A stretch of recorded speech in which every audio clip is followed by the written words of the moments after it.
Satyabama Institute of Science and Technology, Chennai and Sriperumbudur. சிங்கப்பூரில் வேலை வாங்கி தருவதாக கூறி கோவை சென்னியம்பாளையம் பகுதியில் 68 இளைஞர்களிடம் தலா 1 லட்சம் ரூபாய் பணத்தை பெற்று மோசடி செய்த இளைஞரை போலீசார் கைது செய்தனர். இது தொடர்பான கூடுதல் விவரங்களோடு இணைகிறார் எமது செய்தியாளர் அருண். வணக்கம், விவரங்களை வழங்கலாம். பிரியங்கா வணக்கம். அதாவது ராமநாதபுரம் மாவட்டம் பரமக்குடியைச் சேர்ந்தவர் பாரதி ராஜா.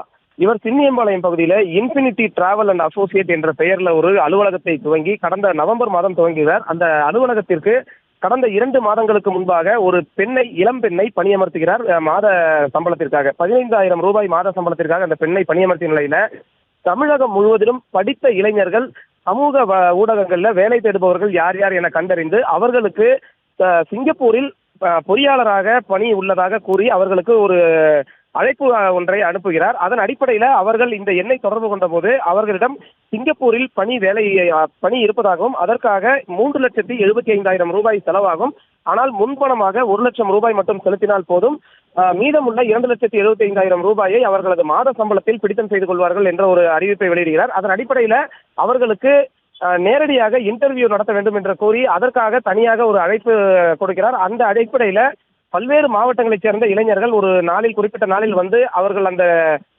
நேர்காணலில் பங்கேற்ற பிறகு அவர்களுக்கு இன்றைய தினம், அதாவது 10ஆம் தேதி காலை 6 மணி முதல் 7 மணி வரையும் 7 மணி முதல் 8 மணி வரை என 2 பிரிவுகளாக அவர்களுக்கு பணி ஆணை வழங்கப்படும். அந்த நேரத்தில் 1 லட்சம் ரூபாயை கொண்டு வந்து அவர்கள் கொடுக்க வேண்டும் எனவும் கூறுகிறார். அதன் அடிப்படையில் தான் இன்று காலை 6 மணி முதல் தமிழகத்தின் பல்வேறு பகுதிகளில் இருந்து ஏராளமான இளைஞர்கள் அவர்களது பெற்றோருடன் வருகிறார்கள். வந்து அவர்கள் 1 லட்சம் ரூபாயை பாரதி ராஜாவிடம் கொடுத்து அவர்களிடம் இருந்து அந்த பணி ஆணையை வந்து அவர்கள் வாங்குகிறார்கள். பணி ஆணையை வாங்கிவிட்டு அந்த காலை வந்தவர்களுக்கு உணவு ஏற்பாட்டிற்காக சின்னியம்பாளையம் பகுதியில் உள்ள ஒரு தனியார் மண்டபத்தில் அவர்கள் அனைவரையும் அவர்கள் தங்க வைக்கிறார்கள்.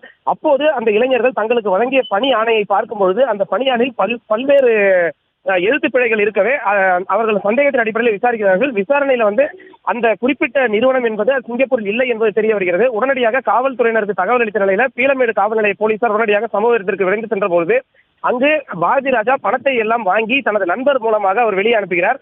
தொடர்ந்து காவல்துறையினர் அங்கு சோதனையிட்டதில் 6,70,000 ரூபாய் மட்டுமே அங்கு இருந்தது தெரிய வந்து அந்த விவரங்களுக்கு நன்றி Arun. Satyabama Institute of Science and Technology, Chennai and Sriperumbudur.